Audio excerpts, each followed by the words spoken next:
I'm Lance. And I'm Jeremy. And we are Hard to Master, where we take a look at games that are hard to master, such as Mythic Mischief Volume 2 from Ivy Studios and Ivy Games. This is going to be a Kickstarter preview. Ivy Games has supplied us with a prototype, almost fully produced prototype, as you can see with the miniatures and everything on board. This is very, very closely what you're going to see whenever you get your copy, if you do back this. So they did provide this with us and for this preview, and we're going to talk about it. I did do a video on Mythic Mischief that is on YouTube, so if you'd like to find out even more about that, how that plays, including how the solo, which I will talk about with this one, definitely check that out. But if you're looking for how to play, or there's Ivy Studios, Ivy Games, they do a great job as far as coming out with how to play videos, including how to play solo, or I think even team mode, or for any game that they do, they usually produce their own how to play video. So definitely check that out if you want to know how the full game plays. What we're going to be talking about in this video is this specific box and what you can look forward to in the Kickstarter campaign that's coming on September 12th, 2023, including we'll talk about the different factions. I'll tell you how I enjoyed this solo mode or not, and a little bit more about Mythic Mischief Volume 2. So with Mythic Mischief Volume 2, looks like you have 4 new factions that you can play with. We've got the Fairies, the Gargoyles, the Gnomes, and the Werewolves. And they each come with their own special abilities, their miniatures, their dice, their tomes, just like you do with Volume 1. So why don't we go a brief explanation for what each of these factions are powerful, what you're going to be using them to do. So let's start with the Fairies. Yeah, so each faction does sound very powerful. If you've ever played Mythic Mischief, you know those After Dark specials and those legendary abilities can seem really powerful. Now, I will tell you, we did compare this to the original game and had a cross compatibility because this game is fully compatible to the original. So with the Fairies, what you're getting is this faction is all about that magic. They're going to be moving things pretty far across the board because with their Antics ability, they could take a hedge, and everything is themed in a grounds area. This is the garden, and so the groundskeeper is going to be moving around, and there are hedges as well as the clutter that you already know. Even the cards are going to be very similar, but those have been rethemed to fit this theme, so it's no longer necessarily in the library. But you can play these factions in the library or the other ones in the grounds area. But the Antics is going to let them move a hedge all the way over from their adjacent fairy to another enemy and adjacent to them. As well as your Pixie Dust will let you actually, if you have that ability, you'll be able to swap places with the Tomes Keeper with an enemy figure, which could really ramp up and speed the game along. If you have that After Dark special going, you will place a ring kind of similar to this werewolf ring. You're going to place it on one of your fairies, and then when that fairy is adjacent to an enemy, one time per turn, they could move them diagonally one space. So they're really good at moving people around the board. They can also do Wander, which is going to be if they are next to, at a diagonal next to one of their allies or an enemy, they will be allowed to move them orthogonally one space. Now the Gargoyles are really cool in the fact that, and like all the factions, they match their theming. So the Gargoyles are going to have Glide, and Glide is really cool because say you were here and this person was here and this hedge was not here, just for explanation, I can glide, and when I glide, I'm going to move that enemy figure and myself one space left, right, or up or down. And so you can move yourself and the enemy at the same time. In addition, you could perch. So whenever you perch, you're going to be moving yourself and that hedge to an adjacent orthogonal space. Now, what's really cool about them, though, is you can have this stone token, kind of like the zombie token. You're going to place that under one of your gargoyles, and wherever you place, whichever one you place under, that one becomes stone, which means nothing can move through it, no one can move it or touch it. It's really cool because you could block off a space like a hedge with the groundskeeper and make him go a different path. So strategically using that legendary tome to place that stone is very important. That's really cool. Now the After Dark special is going to cause this rubble. They're basically rubble, so it's harder to move through the gargoyles, which means you're going to be spending an extra move point to move through the enemy. Right.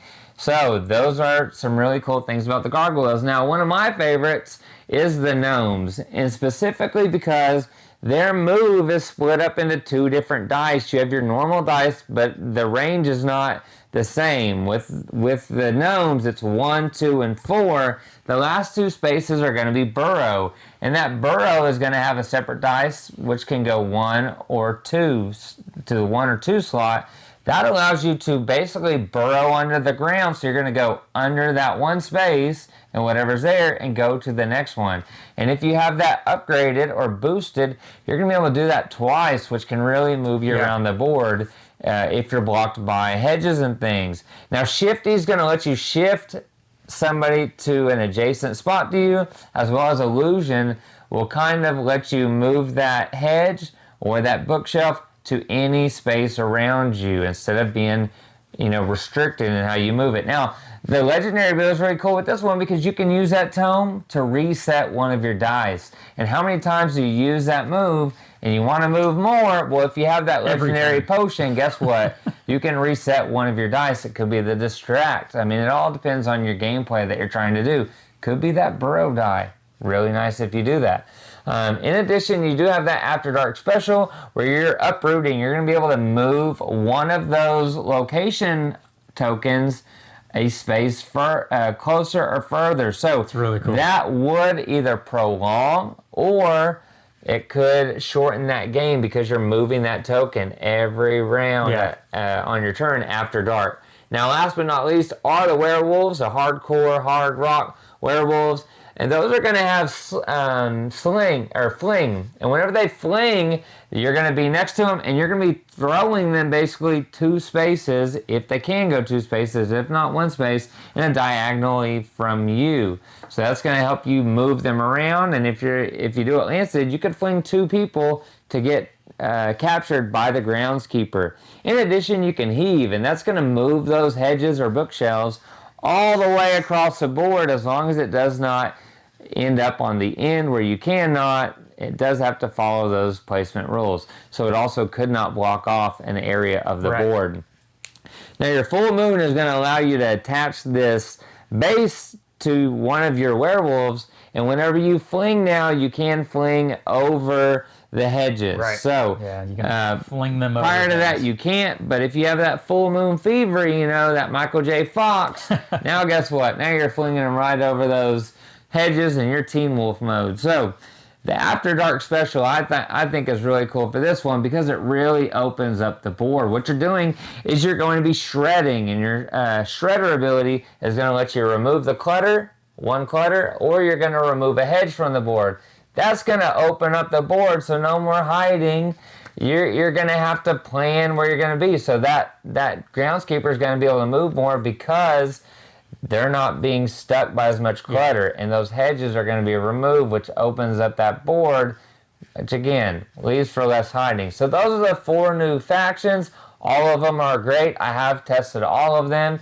And I just can't tell you which one. Like I said, I like the gnomes a little bit better, but like I told Austin, I like every single faction. I like that the game is so thematic and how that each character or faction works is based on, their folklore or their theme. So definitely want to check out and look at those if you don't understand what I'm saying. I'm sure there's going to be more videos that you can check out, even more gameplay of these factions in action, so definitely don't sleep on that. So what I can tell you guys is that each and every single one of these factions feels incredibly different. They each come with their own special abilities that make them feel like you've got a leg up on the other player. and I feel like they're well balanced. And so with that, you're getting a whole new game experience that's still very much the same experience of what you had with Volume 1. It's just revamped, redone, feels new, feels fresh. So if you felt like Volume 1 gave you a lot of game experience, well, get ready, because Volume 2 is going to give you just as much, if not maybe more. And yeah, so there's a lot to really like about this. Just really expands the Mythic Mischief universe, adding these 4 new factions into it. So you definitely want to check it out. Yeah, I mean, those abilities are going to be different. Not only that, but those boards are different. So those dice have different values, and they're going to have different ranges. And as you boost them, you're going to be able to do different things, just like in the original core. So if you like games like Santorini or chess, those abstract type of games, That Time You Killed Me, but you like that theme onto it, this is it. Yeah. If you like Monsters University, this is it. I feel like I'm in the library whenever I play Mythic Mischief, and you know, the Tomes Keeper in that movie, the librarian, she is trying to catch you, and you're making noise to distract, trying to get other people caught, and you're trying to get out. That comes through for me. I love that movie. I think it's the best Pixar movie is Monsters University, and it even beats out the original.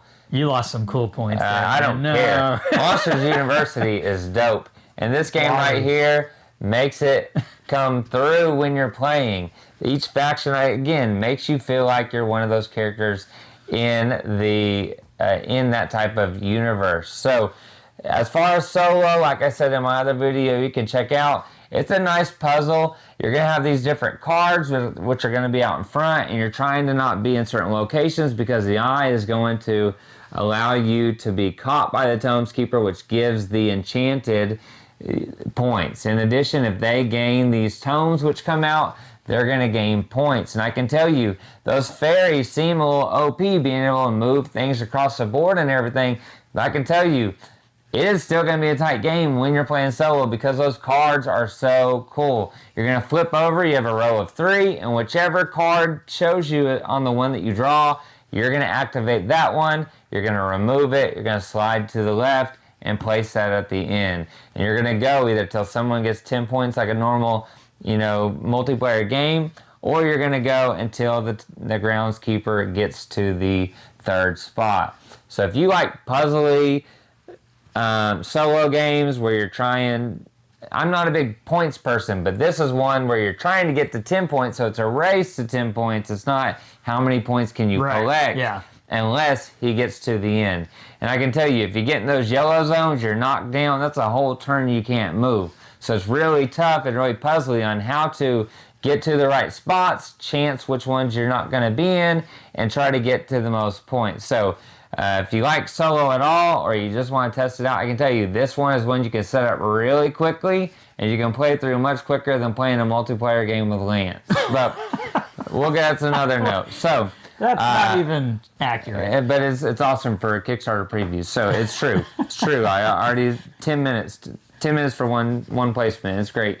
So Mythic Mischief 2, if you can't tell by now, I love it. You have 11 factions now after these 4 come into play. If you got everything from the first campaign with the Headmaster box, or just getting the expansion factions.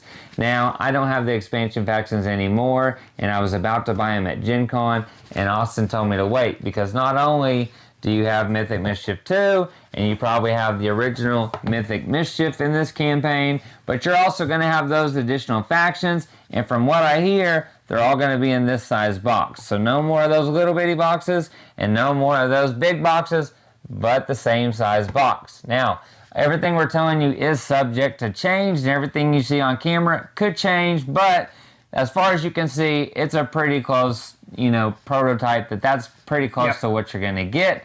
And that's all information that I've heard from the man, Austin himself. And we don't want to forget about Zach or anybody else at Ivy Games, because they do an amazing job with all this as well. But we do want to give you the hints for the campaign, because you're probably on the page right now looking at it. And as you can see, hopefully we're not lying to you. So, Well, there you go, guys. That's what's brand new here with Mythic Mischief. Get my tongue tied tongue here. twister. Yeah. From IV Game Studio. Again, it's running on crowdfunding, so make sure to check out that link down below in the description of this video now that you've watched it and you've got all the details on it. I'm Lance. And I'm Jeremy. And this is Hard to Master, where we take a look at games that are hard to master. We'll catch you next time. See ya.